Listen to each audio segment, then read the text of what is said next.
అందరూ జాగ్రత్తగా చూడమ్మా. అదే పక్క మీ దగ్గర విభూతి ఉంది చూడండి, విభూతి విభూతి తీయండి, విభూతి మొత్తం పోసేయండి అమ్మా. ఏం చేసినా చేతిలో పోసినా చేయండి మీరు. విభూతి మొత్తం పోసేయండి.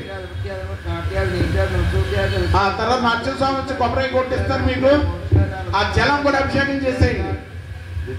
మంగళానాయ నమః, కంఠాయ నమః, ఓం దక్షిణహస్తాయ నమః, రామ్నాభ్యై నమః,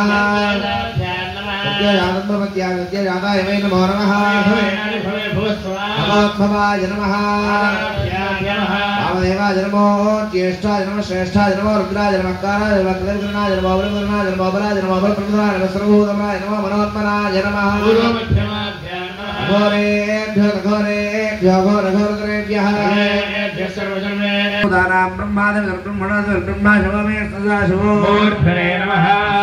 गायत्री स्तोत्र महामन्त्रस्य आत्मा देवता गायत्री छन्दः गायत्री प्रसादत्यक्षेम गायत्री जपे विनियोगः अष्टाभ्यां नमः, शिखराभ्यां नमः, सह करतल करपृष्ठाभ्यां नमः, हृदयाय नमः, हंसीं दुर्गे स्वाहा, हंसों दिखाये वहिडो, हंसैं गवजाय हंसों नेत्रत्रयाय वौषडो, सहस्राय भट भवस्वरामदिग्बन्धः ध्यानम् गवागमस्तक देवो देवालय प्रोक्तो जीवो देवस्तनागणः हंस हंसाय यद्महे परमा हंसाय धीमहि तन्नो हंसः प्रचोदयात्.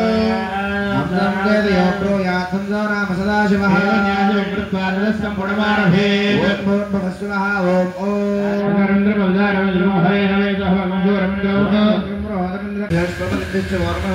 మిగతా గంధం అంతా చేసేయండమ్మా. దేని ఏ ద్రవ్యం అంతా చెప్పాను ఆ ద్రవించండి. ఎంతగానో ఉన్నదాల్లో పోసేకండి. మీరు గంధం వేసే చిటికుడు గంధం ఉంచండి. తను మీ దగ్గర పట్టిపాలు చూస్తున్నాయి చూడండి, అవి కొన్ని ఉంచండి.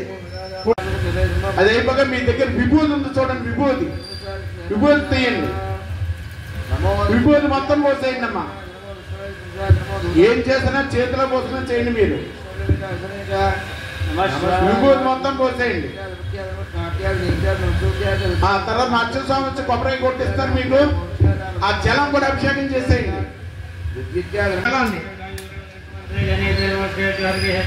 పోసేయండి, గరం మీద పోసేయండి జలాన్ని.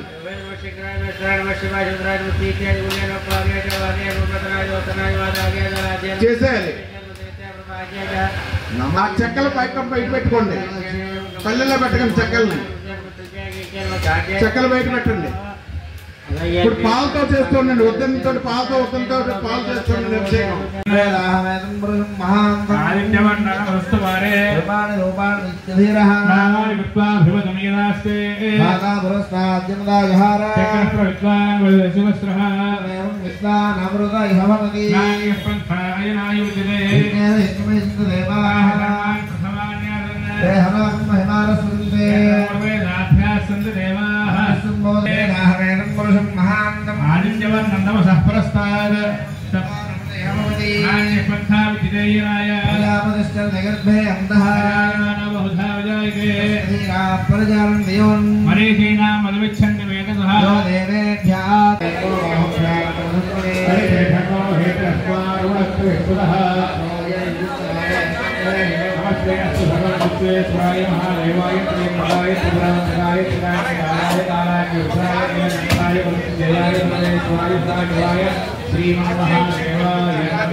పన్నీరు చేయండి, తర్వాత చెండు చేయండి, తర్వాత పేరు చేయండి.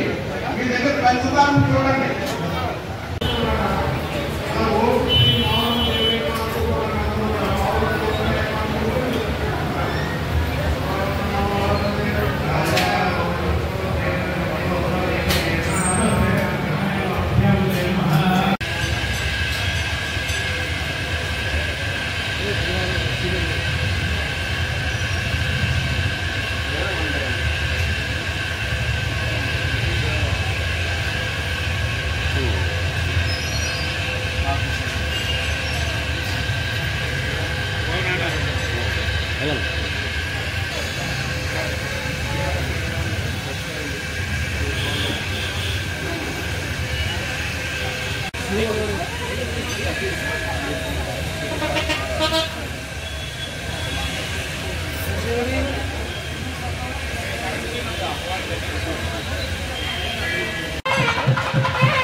పశ్చిమ గోదావరి జిల్లా భీమవరం గ్రామంలో వేయం చేస్తున్న శ్రీ శ్రీ మావులంబ దేవస్థానం ప్రధాన లలితేశ్వర మాట్లాడుతామండి.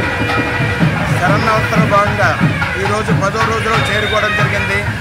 ఈ రోజున ఆలయం ప్రాతకాలం ఆలయంతో శుద్ధి చేసుకుని ప్రాతకాల అర్చన, అలాగే బాలభోగ నివేదన, మంగళార్చన ఇవ్వటం జరిగింది.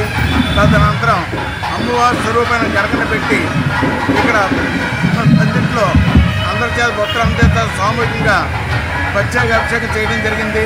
తదనంతరం ఇప్పుడు 9 గంటలకి ఆలయ ముఖమండపంలో లక్షపతి ప్రార్థన, అలాగే కళావేదిక మీద చండీ హోమం జరుగుతుంది. ఈ 11 రోజులు కూడా ప్రత్యేక అభిషేకాలు, లక్షకుంభాక్షలు, చండీ హోమం ఇవన్నీ కూడా జరుగుతూ ఉంటాయి. అలాగే నవరాత్రులు కూడా 11 అలంకరణలు, అమ్మవారి 11 అలంకరణ చేస్తున్నాం. ఈ రోజున అమ్మవారు మహిషాసురమర్దిని అలంకరణలో విరాజిల్లుతున్నారు. ఈరోజు అమ్మవారు మహిషాసుని సంహరించి మహిషాసురమర్దిని రూపంలో దర్శనమిస్తున్నారు. దేవతలను, మానవులను పీడించే అనేక దుష్ట రాక్షసులను ఈ రోజు సంహారం చేసి కష్టాలను తొలగించినట్లుగా పురాణాల్లో చెప్పబడుతోంది. మహిషుడు గొప్ప రాక్షసుడు, దున్నపోతు స్వరూపంతో మాయా యుద్ధం చేసినవాడు, అతి బలవంతుడు. సాక్షాత్ అమ్మవారే దిగి వచ్చారు అతనితో యుద్ధం చేయడానికి, అంటే అంత బలవంతుడు. ఆ దుష్టుడిని ఈ రోజున అమ్మవారు ఆ రాక్షసుని చంపి మహిషాసురమర్దిని అని కీర్తించబడ్డారు. మహిషాసుని చంపడం వల్లే అమ్మవారికి మహిషాసురమర్దిని అనే రూపం వచ్చింది, మరో పేరు నామకరణం, మరో పేరు వచ్చింది అమ్మవారికి. ఈ తల్లి దర్శనం వల్ల మనకు కష్టాలన్నీ తొలగి శత్రువు బాధలు పోయి రోగ బాధలు ఇవన్నీ నశిస్తాయి.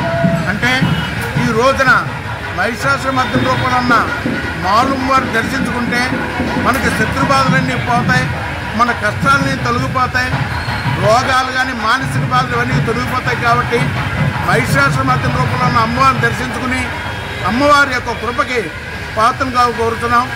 జై మావులమ్మ, జై జై మావులమ్మ.